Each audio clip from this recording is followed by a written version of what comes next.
इतने प्यारे हैं, बकरीद आने वाली है, सारे लोग गोश्त के चक्कर में पड़े रहते हैं। कोई कहता 80,000 का जानवर लिया है, कोई कहता 60 का लिया है। मेरे जैसा जानवर बस्ती में किसी का नहीं है। मुझे बताओ तो सही, ये कुर्बानियां जमाने के लिए हो रही है या खुदा के लिए हो रही है? अगर रब के लिए है तो फिर ये मुकाबला कैसा है, ये दिखावा कैसा है? जानवर को ला करके दरवाजे पे बांध दिया जाता है ताकि दुनिया देख करके जाए जैसा सेठ का बकरा है ऐसा किसी का बकरा नहीं है, जैसे फला का जानवर है वैसा किसी का जानवर नहीं है। शर्म आनी चाहिए। हमारी कुर्बानी अल्लाह के लिए हो, हमारी तमाम जितनी भी नेकियां हैं अल्लाह और उसके रसूल की रजा के लिए होनी चाहिए। कुर्बानी क्या है? क्या सिर्फ गोश्त के लिए कुर्बानी की जाती है या सिर्फ गर्दनें काटी जाती है? गौर करो प्यारे, पूरी कुर्बानी ये किसी रिश्ते की याद दिलाती है। इतनी आसानी से सिर्फ कुर्बानी कह के नहीं गुजरा जा सकता है।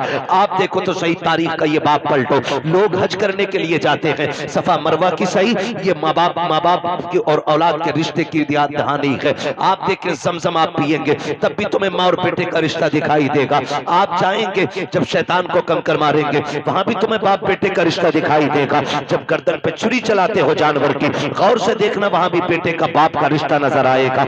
ये रिश्ता कितना अजीम है रब की बारगाह में। आप गौर तो करो प्यारे, आज हम ये समझ लेते हैं क्या किया दुनिया के बाप पालते हैं, हमारे बाप ने पाला तो कौन सा बड़ा काम कर दिया। हम नादान है, गलत कह रहे हैं इस बात को। उनसे पूछो जिनके पास बाप का साया नहीं है, जमीन कितनी तंग नजर आती है, खुशियां कितनी महदूद हो जाती है जब सर से बाप का साया चला जाता है। खुदा की कसम अगर बाप होता है तो पता नहीं चलता जवानी कब आ गई है, और अगर बाप चला जाता है तो फिर जवानी मुश्किल से मैसर हुआ करती है। जिस उम्र में बस्ते और किताबें होनी चाहिए उस उम्र में हाथों में औजार आ जाते हैं, मैकेनिक बना दिया जाता है, होटलों के बर्तन आ जाया करते हैं। माँ बाप का न होना जिंदगी को तबाह बर्बाद कर देता है। अल्लाह ने माँ बाप जैसी दौलत दी है, नौजवानों उनकी इज्जत करना, उनकी खिदमत करना। जब तक माँ बाप होते हैं ये समझ लेना खुदा की रहमतें नाजिल होती रहती हैं। मैं तारीख का ये बाप पलटना चाहता हूँ। आप तारीख उठा करके देखिए, अल्लाह के खलील हजरत इब्राहिम अलैहिस्सलातु व तस्लीम, हजरत इब्राहिम की आप जिंदगी पढ़िए। आपने पूरी जिंदगी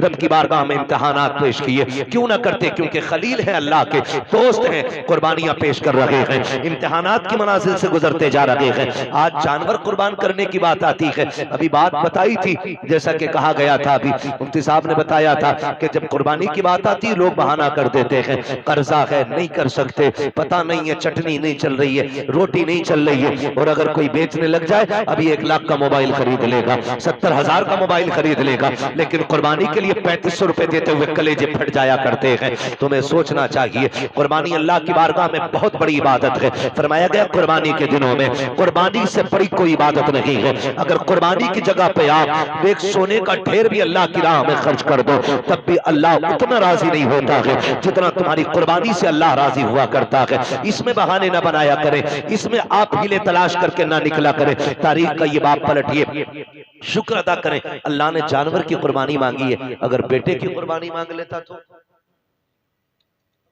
अल्लाह ने अपने खलील से बेटे की कुर्बानी मांगी, हमसे मांग लेता तो? बकरा देने तैयार नहीं है, बेटे के मामले में फिर क्या होता? वो करीम है, उसने इब्राहिम खलीलुल्लाह की सुन्नत को जिंदा करने के लिए हमसे जानवर की कुर्बानी मांगी, जानवर की कुर्बानी जिंदा मांगी, जानवर की कुर्बानी मांगी है। और आप इस बात पे भी गौर करें, इस बात पे भी गौर करें, अगर आप मुसलमान हैं तो आपको आजमाया जाएगा। कहते यार मुसलमान है और हम पे मुसीबतें आ रही हैं। हाँ हाँ, आप मुसलमान हैं तो आप ही को आजमाया जाएगा। वो कहा था किसी ने शहादत गए उल्फत में कदम रखना, लोग आसान समझते हैं मुसलमान होना, जब आपने कहा है ना ला इलाहा इल्लल्लाह तो फिर अब इम्तिहान से भी गुजरना पड़ेगा, आपको इम्तिहान देना पड़ेगा। और आप ही नहीं, सबने इम्तिहान आती है। मेरे नबी फरमाते सबसे ज्यादा मुझे आजमाया गया है, सबसे बड़े बड़े इम्तिहानात मेरे रहे, मेरे महबूब के सबसे बड़े इम्तिहानात रहे। लेकिन हुजूर ने इम्तिहानों में क्या किया? तारीख गवाह है, किसी ने पत्थर मारे मेरे हुजूर ने बदले में पत्थर नहीं मारा, किसी ने सितम किए तो हुजूर ने बद्दुआ नहीं की। मक्के से निकाले गए लेकिन हुजूर ने कभी बद्दुआ के लिए हाथ नहीं उठाए, यहां तक कि ताइफ में पत्थर लगे हुजूर के हाथ उठ गए। हाल क्या था?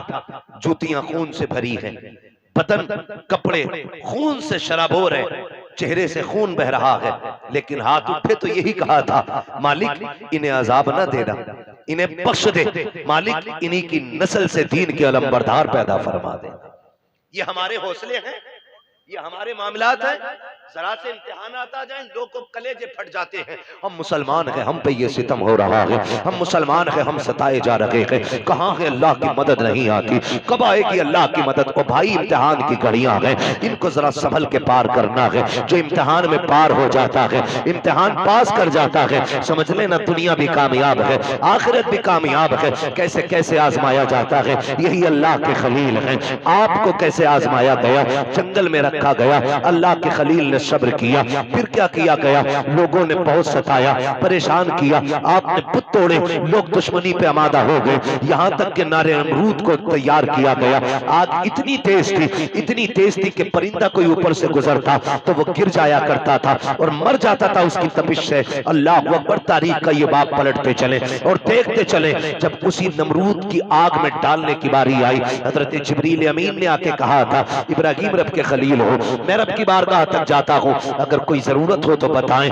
आप मंजनीक के अंदर रखे हुए हैं, ये नहीं कहा था जिब्रील देखो सामने आग है, मैं मंजनीक में हूँ, कहा था कि मैं जानता हूँ, मेरा रब भी जानता है, मुझे कोई जरूरत नहीं है। कहा फिर अपने रब ही से कह दो, कहा जो सब जानता है उससे कहने की जरूरत क्या है, जिसमें वो राजी है उसमें मैं राजी हूँ। ये कह के आप राजी हो गए। जब नारे नमरूद में डाला गया, अल्लाह ने आग को ठंडा होने का हुक्म दिया, आग ठंडी और सलामती वाली हुई। आप नारे नमरूद में रखे, बाहर तशरीफ लेकर के आए। उसके बाद फिर आप हजरत सारा के साथ अपना वतन छोड़ देते हैं। बहुत लंबा वाकया है, बादशाह ने पकड़ा। फिर उसके बाद बदले में आपको हजरत हाजरा भी तोहफे में पेश की गई। हजरत हाजरा से आपने निकाह किया। जब कोई औलाद न थी, अल्लाह ने हजरत हाजरा से एक बेटा अता फरमाया। जब एक बेटा पैदा हुआ, आपकी मोहब्बत ज्यादा हो गई, फरिश्ते बातें करने लगे, मालिक ये तेरा खलील है, तेरा दोस्त है, लेकिन अपने बेटे से बहुत ज्यादा प्यार करता है। रब ने फरमाया, इब्राहिम का जी रब जलील का बेटे को अपने आप से दूर कर दो। कहा क्या करना है मालिक, कहा ऐसी वादी में छोड़ के आओ जहां पे कोई आबादी ना हो। हजरत इब्राहिम खलीलुल्लाह ने बेटे को लिया, आज वहां लेकर के आए जहां आज काबा मौजूद है। उस जमीन पे बीवी बच्चे को लेकर के आए। तारीख का ये बाप बड़े सुनहरे अल्फाज में लिखा हुआ है, बहुत गौर से सुनना प्यारे, और जाकर के बहन बेटियों को भी ये बाप सुनाना। हजरत इब्राहिम खलीलुल्लाह जब उस जंगल में आए जहां पे दरख्त का साया तक नहीं था, हरियाली तक नहीं थी, काले पत्थरों की पहाड़ियां है, दूर दराज तक कोई नहीं है। अल्लाह के खलील ने बीवी बच्चे को जब छोड़ा है और छोड़ के जाने लगे हैं, हजरत हाजरा ने दामन पकड़ा, साथ चलने लगी है। मुअर्रिखीन ने लिखा है 3 मील तक दामन पकड़ के हजरत हाजरा चली है और ये पूछती जा रही थी, अल्लाह के खलील बताते तो जाओ, क्यों छोड़ के जा रहे हो, कोई खता हो गई है, बताओ तो सही, क्यों छोड़ के जा रहे हो, क्या बात है, अपनी मर्जी से छोड़ के जा रहे हो या रब के कहने से छोड़ के जा रहे हो। ये हजरत हाजरा कहते कहते 3 मील तक दौड़ी है। तारीख है, खुदा की कसम, एक जुमला भी हजरत हाजरा ने नाशुक्री का नहीं कहा था।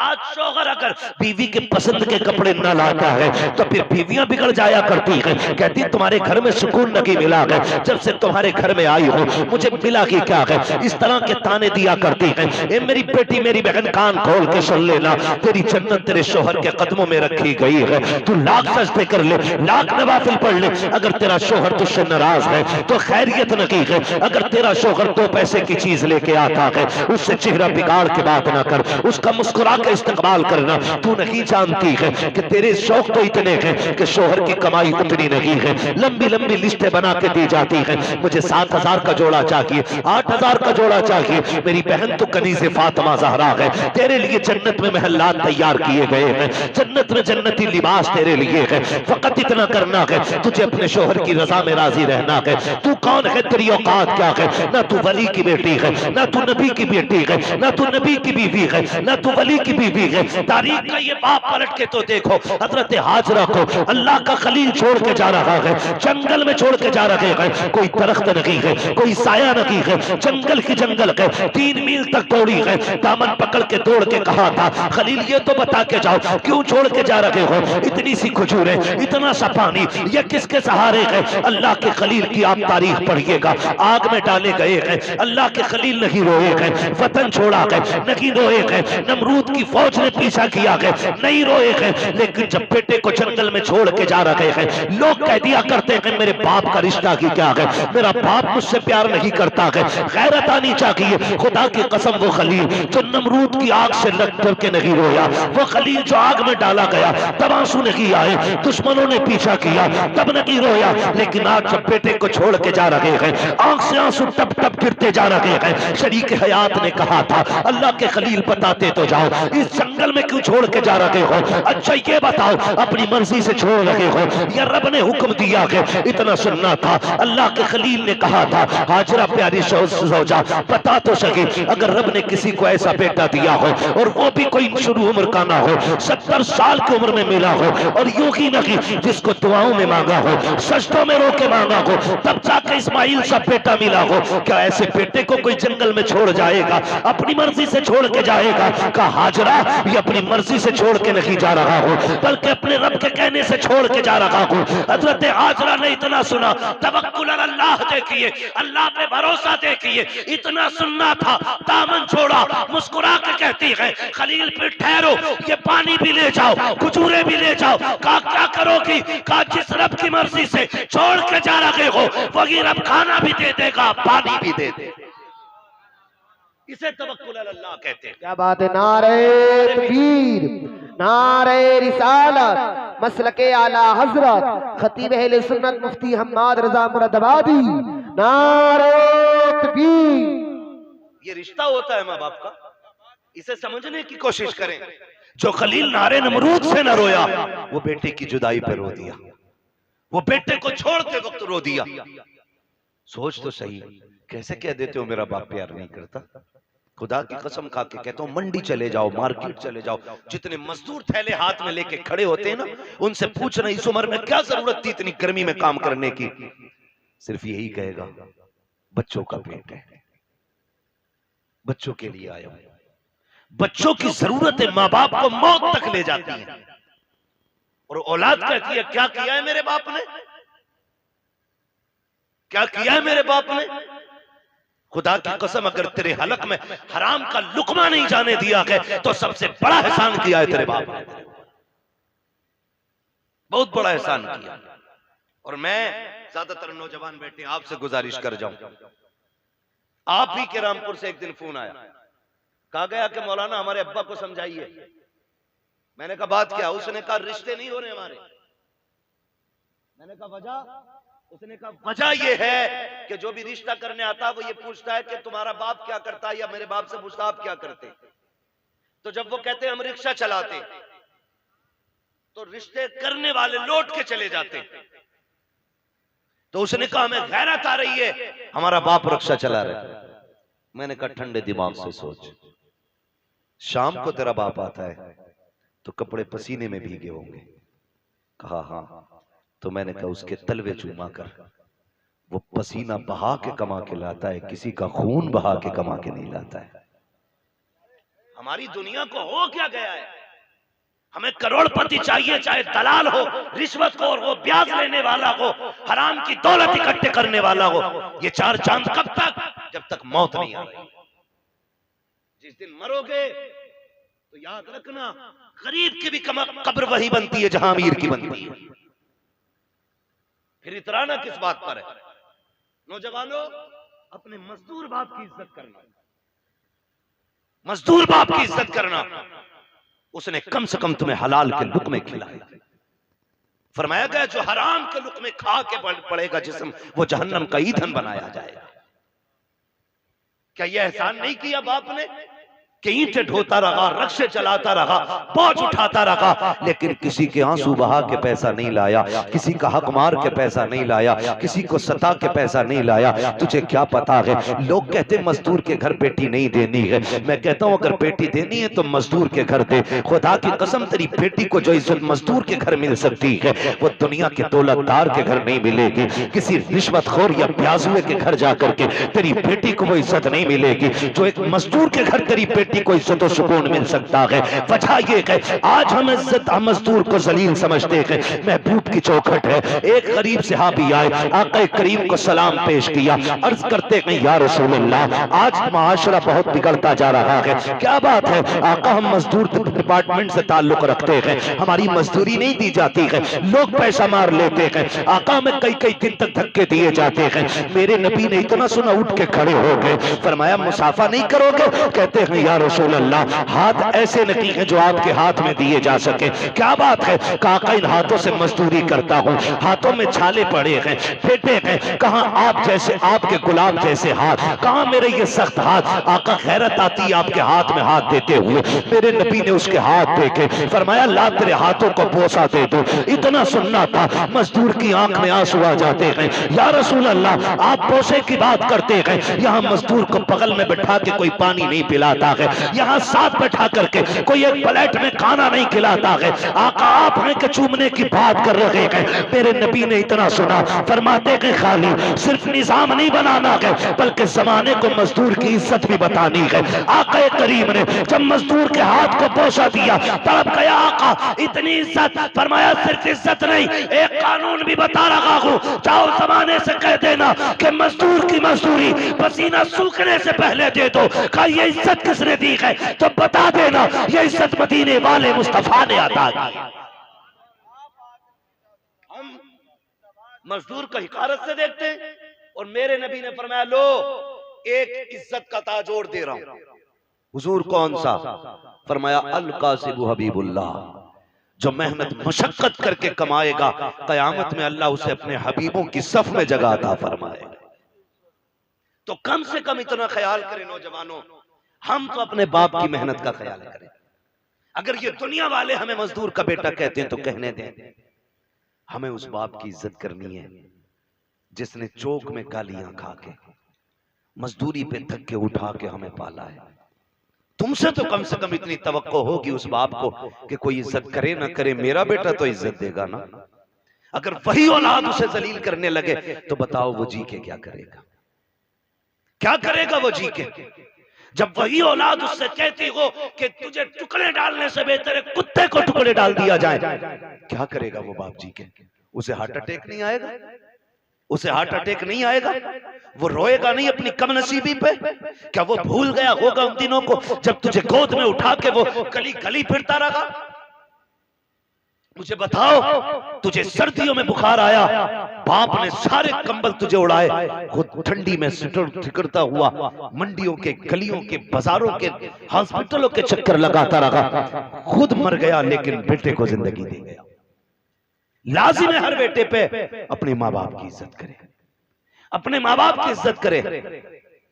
पढ़े तारीख, आप कभी ये नहीं कह सकते अपने बाप से आपने क्या किया मेरे लिए।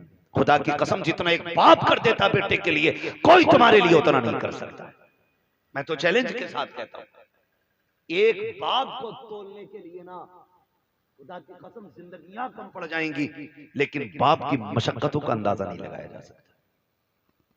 आप भी जानते हैं एक आदमी को अपना पेट पालने में कितनी मुश्किल आ सकती है। कोई मुश्किल बात है एक आदमी को पेट पालना? कोई मुश्किल बात नहीं, और कोई मशक्कत भी नहीं। अकेला बंदा कहीं भी खा पी के गुजारे कर लेता है, लेकिन दुनिया भर की सहूलतें बाप औलाद के लिए उठाता है, औलाद के लिए उठाता है। बेटा पैदा हो मीठा तकसीम करता है, जवान हो जाए तो निकाह की तैयारियां करता है। हाँ, आप देखें ना मास्टर इरफान साहब, इन्होंने इतना खर्च किया। मैं कहता हूं कि अगर और इनका बेटा ना इनकी दवा के लिए सिर्फ इतना खर्च कर देना जितना आज इन्होंने किया अपने बच्चों के लिए, तो शायद बड़े सुखी रहेंगे। लेकिन हम भूल जाते हैं, हम अपने बाप की दौलत को अपनी समझते हैं, लेकिन अपनी दौलत को बाप की दौलत नहीं समझते। ये कड़वी सच्चाई है। जो बाप कमाता रहा है, तुम अपनी मर्जी से फर यारों में उड़ाते रहे, फर उड़ाते रहे। अब्बा आज मेरा बर्थडे है, अब्बा आज मैं पास हुआ हूं, यारों को पार्टी देनी है। वो कैसे कमा के लाता रहा उसने तुमसे नहीं बताया। जो तुम मांगते रहे वो देता रहा। उसने बुढ़ापे में इतना कहा था, बेटे खांसी बढ़ गई है, एक सिरप चाहिए। तुमने मुंह बिगाड़ के कहा तुम्हारे खर्चे उठाऊं या औलाद के खर्चे उठाऊं? लोग कहते हैं बाप उस दिन मरा जिस दिन सांसें रुकी। मैं कहता हूं नहीं, ये तो उस दिन मर गया था जिस दिन बेटे ने हाथ रोक लिया था, उसी दिन बाप मर गया था। खुदारा बदलो अपने आप को। अपने बाप की इज्जत किया करो। और दुनिया में तुम्हारे बाप को कोई इज्जत नहीं देता, तुम इज्जत दे के बताओ कि तू किसी की नजर में जलील होगा, लेकिन मेरी नजर में तेरी इज्जत एक बादशाह से ज्यादा है। ये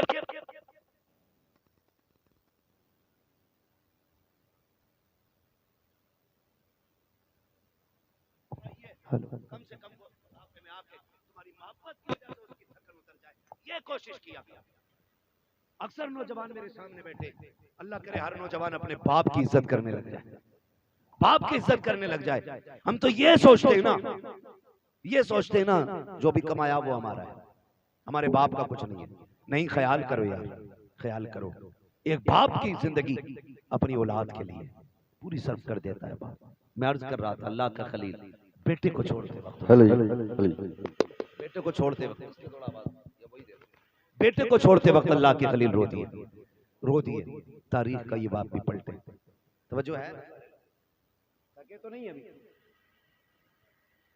अगर नहीं थके तो बोले जरा या रसूल अल्लाह। हमारे अलीम भाई बता रहे थे कि ये बड़े सुस्त लोग बैठे, और नकीब साहब भी फरमा रहे थे हल्के में मत लेना। अल्लाह सलामत रखे। मैं आपसे ये भी नहीं कहूंगा कि आप हाथ उठा के सुभान अल्लाह को या उठ के सुभान अल्लाह को। मैं कहता हूं जो मैं बात कह रहा हूं इसे दिल पे लिख के ले जाना। अगर आज के बाद एक बाप को भी इज्जत मिल गई ना तो मैं समझूंगा हम सबका यहाँ आना कामयाब हो गया, आपका बुलाना कामयाब हो गया। बस यही कोशिश रहती है। मेरी तकरीर तबे यार को बेचैन करती है, सबब के आगे वही कहता हूं जो दिल पर गुजरती है। मुझे बहुत दूर से बुलाया है, मैं बज़ाहिर तो मुरादाबाद का हूं, और लेकिन पूछा मुफ्ती साहब क़िबला से, अपने भी घर आना पड़ता तो जहाज से ही आना पड़ता। हाँ, बिना फ्लाइट के अपना घर भी मैसर नहीं होता है। अल्लाह ने ये ड्यूटी लगा रखी है, जब तक वो चाहेगा ये नौकरी अंजाम देते रहेंगे। मगर आपसे इतनी गुजारिश है, इतनी मेहनत से हमारे इरफान भाई ने ये महफिल सजाई है, ये कोशिशें की हैं, आपके बैठने का इंतजाम किया है, सिर्फ इसलिए किया था कि हमारी बस्ती वालों तक दीन की कुछ बातें पहुंच जाए, दीन की कुछ बातें पहुंच जाएं। अल्लाह करे आज के बाद किसी बाप को इज्जत मिल जाए, कोई मां मुस्कुराने लग जाए, खुदा की कसम फिर समझ लेना इनका ये जो सारी कोशिशें करना है अल्लाह की बारगाह में मकबूल हो गया। अल्लाह के खलील तो छोड़ के आ गए, हजरत हाजरा ने बेटे को लिया, पलट के उसी जगह पे आई जहां छोड़ के गए थे। पहली शाम आई, जब शाम आई तो दरिंदे जानवर बाहर निकल के पहाड़ियों से आए, बाहर निकल के आए पहाड़ियों से और चीखने लगे। जब बोलने लगे, हजरत हाजरा की गोद में हजरत इस्माइल है, आपने ना एक खारदार लकड़ी तोड़ी दरख्त से, किसी पेड़ की कोई शाख तोड़ी और उसको आसमान में घुमाया। फिर आपने जानवरों को मुखातब करके कहा, खबरदार शर्म नहीं आती है, देख नहीं रहे हो किस पे भौंक रहे हो? मैं एक नबी की माँ हूं, एक नबी की बीवी हूं, मेरी गोद में जो लाल है कोई आम बेटा नहीं, मेरी गोद में रब का इस्माइल लेटा हुआ है, रब का इस्माइल लेटा हुआ है। का खबरदार भौंकने की जरूरत ना करना, हम पे भौंकने का मतलब है नबी की इज्जत पे भौंकना। अल्लाह इतना कहा, सारे जानवर पलट के चले गए, सारे चले गए। फिर वो पानी, वो खजूरें, वो सत्तू, वो क्या सब कुछ जो भी दिया था, कब तक चलना, सारे ही खत्म हो गए। जो भी ज्यादा जो भी खाने पीने का सामान था खत्म हो गया। लेकिन माँ होती है। फिर वो वक्त भी आया कि माँ के सीने का दूध भी खुश्क हो गया। फिर जब बेटे ने सूखी जबान होठों पे फेरी तो माँ से देखा ना गया। तारीख गवाह है, हज करने के लिए जाओ, हुक्म होता है सफा मरवा की सही करो। मालिक ये क्या है? कहा यहाँ मेरी हाजरा दौड़ी थी। फिर क्या करना है? कहा जब तक दौड़ेगा नहीं तेरा हज पूरा नहीं होना है, तुझे दौड़ना जरूरी है। मालिक क्यों दौड़ाया गया? कहा जब जब यहाँ आके तुम दौड़ोगे ना तो तुम्हें माँ और बेटे की मोहब्बत का एहसास हो जाएगा। एक माँ ने बेटे की मोहब्बत में कितने चक्कर लगाए हैं, 7 चक्कर लगाए। माँ तो माँ होती है। बेटे को लिटाया जमीन पे, आपने एक पत्थर इधर से रखा, एक इधर से रखा, एक पत्थर ऊपर से रखा, 3 पत्थरों से बेटे का थोड़ा सा धूप का साया किया। उसके बाद दौड़ लगाई है पानी की तलाश में। आप दौड़ करके पहाड़ के सिरे पे चढ़ी है, चारों तरफ देखा, पानी नजर नहीं आया। फिर ख्याल आया मेरे बेटे को कोई जानवर न ले जाए। फिर पलट के वापस आई है, फिर बेटे की खुशकी देखी है, फिर दौड़ लगाई है। बाज मार्रिखीन ने यहाँ तक लिखा है कि 7वें चक्कर पे हजरत हाजरा गिर जाती है। अल्लाह अकबर, जब गिरी है इधर हजरत इस्माइल ने एड़ियां रगड़ी है। जब एड़ियां रगड़ी, रब ने फरमाया जिब्रील जी रब्बे जलील जल्दी कर दौड़ के जाकर के मेरे इस्माइल की एड़ियों की जगह से चश्मा जारी करके, तारीख गवाह है हजरत हाजरा ने खुद को संभाला और दौड़ करके आई। क्या देखती है, जहां बेटे के पैर लग रहे थे वहां से पानी का चश्मा जारी हो गया है, चश्मा जारी हो गया है। आज दुआ के लिए तुम मियाओं के चक्कर लगाते हो, खानकाहों में डूब जाते हो। जिससे दुआ लेनी थी तुमने उससे दुआ नहीं ली। अगर तकदीर बिगड़ रही है, बरकत नहीं हो रही है, जाके माँ से दुआ ले ले। खुदा की कसम, जिसकी कहीं नहीं सुनी जाती है उसकी माँ की चौखट को सुन ली जाती है। नारे तकबीर, नारे रिसालत, मसलके आला हजरत मुफ्ती हम्माद रजा मुरादाबादी सभी अख्तर रामपुरी, नारे तकबीर। मुफ्ती साहब फरमा रहे हैं भाई ये लोग सुन रहे हैं, तो मैं तो ये समझता हूं कि अगर दिल हुजूर से लग जाए तो फिर महफिलों से लोग उठा नहीं करते। वाह वाह वाह, बहुत। हाँ, और अगर महफिल में दिल लगने लग जाए तो समझें कि हुजूर की नजर करम हो गई है, हुजूर की नजर करम हो गई है। हुजूर आपकी तरफ नजर करम फरमा चुके हैं। बस मैं आपसे इतनी गुजारिश करूंगा, फरमाया गया या अय्युहल्लज़ीना आमनू उदखुलू फिस्सिल्मी काफ़ा, ए ईमान वालों पूरे पूरे इस्लाम में दाखिल हो जाओ, पूरे पूरे दाखिल हो जाओ।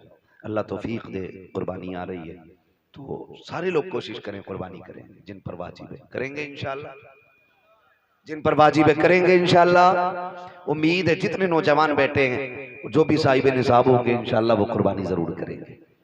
हाँ, अल्लाह ताला हमें अपनी सच्ची मोहब्बत अता फरमाए। और थोड़ा सा ख्याल करें, एक पैगाम आखिर में चलते चलते मैं ये भी दे दूं मेरे भाई, कोशिश ये करनी है, कुर्बानी अक्सर और बेशतर हम लोगों के यहाँ होती है। होता क्या है कि हम अक्सर उनके घर गोश्त भेजते हैं जिनके घर से हमारे घर गोश्त आता है ना? उनके घर गोश्त भेजते हैं ज्यादातर जिनके घर से हमारे घर आता है। यानी जिनके घर से हमारे घर गोश्त नहीं आता उनके घर हम गोश्त नहीं भेजते। और बात बताऊं अगली, बुरा ना मानिएगा, मैंने पहले ही कहा था, वही कहता हूं जो दिल पर गुजरती है। अगर किसी बंदे ने एक बड़े का कुर्बानी की और एक बकरे की कुर्बानी की तो कमजोर लोगों में बड़े की बोटियां भेजी जाती हैं और बड़े लोगों में छोटे की बोटी भेजी जाती है। यही होता है ना? हाँ, कहेंगे भी नहीं हाँ, क्योंकि शर्म आती है। मैं तो ये नहीं कह रहा कि आप करते, लेकिन होता है कुछ जगह पे ऐसा। मैं आपसे ये कहूंगा यार, वो भाई अल्लाह तौफीक दे। तो पहली बात तो ये कि 4-4 बोटियां बांटने का रिवाज है, 8-8 बोटी बांट रहे हैं, कम से कम इतनी तो दो जो कम से कम एक वक्त का खाना हो जाए किसी के घर का। कुछ जगहों में तो हजरत मसला ये है कि बकरीद के गोश्त से मुहर्रम का हलीम बनाते हैं। ये कंडीशन हमारी कौम की है। कुर्बानी के बाद ऐसा फ्रिज में पैक करते हैं कि मुहर्रम की 9 तारीख को ही निकलता। बड़े सनीचर लोग हैं भाई, डॉक्टर से पूछो तो गोश्त जितना बासी होता जाएगा ना उतनी बीमारियां उसमें बढ़ती चली जाती हैं, और दही जितना बासी होता जाएगा उतना मुफीद होता जाता है। कई बार तो खा खा के लोग बीमार हो जाते हैं। मैं तो कहता हूं कुर्बानी की बरकत है, वरना लोग मर जाएंगे इसे खा के। कितना वक्त रह जाता है कुर्बानी से मुहर्रम तक का? 1 महीना ना, 30 दिन कुछ थोड़ा थोड़ा निकाल के खाते रहते। अल्लाह पे भरोसा रखो यार, जो आज दे रहा है वही आपको कल भी देगा। बोलो देगा क्या नहीं? अच्छा, आपने देखा होगा कि ये जो परिंदे उड़ते हैं रोज सुबह सुबह, शाम को जब आते हैं कुछ बचा के लाते हैं या खाली खा के आ जाते हैं? क्या करके आते हैं? बोल सकते हैं तो बोले जरा, अल्लाह ने ज़बान दी है तो। खा के आ जाते हैं ना, रख के तो नहीं लाते।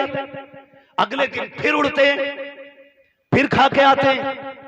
और ताज्जुब की बात यह है कि भूखे जाते हैं और पेट भर के वापस आते हैं। इनका कोई खेत है, बिजनेस, मंडी। अच्छा, इतनी तपिश, इतनी गर्मी है अभी कि हर जगह पानी भी मैसर नहीं है। आदमी को 24 घंटे पानी ना मिले पागल हो जाए। जंगलों में पानी नहीं, लेकिन परिंदे फिर भी जिंदा हैं। फिर वो जिंदा कैसे?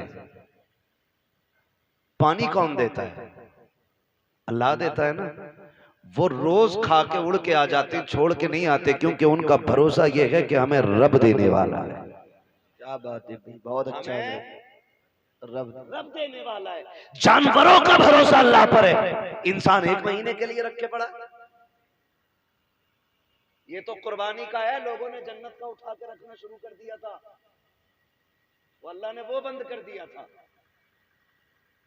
आपको अल्लाह ने अगर दिया है तो फ्रिज में ना भर। कितने ऐसे लोग आज भी हमारे मुआशरे में हैं जिन्हें साल साल भर गोश्त खाने तक की तौफीक नहीं होती।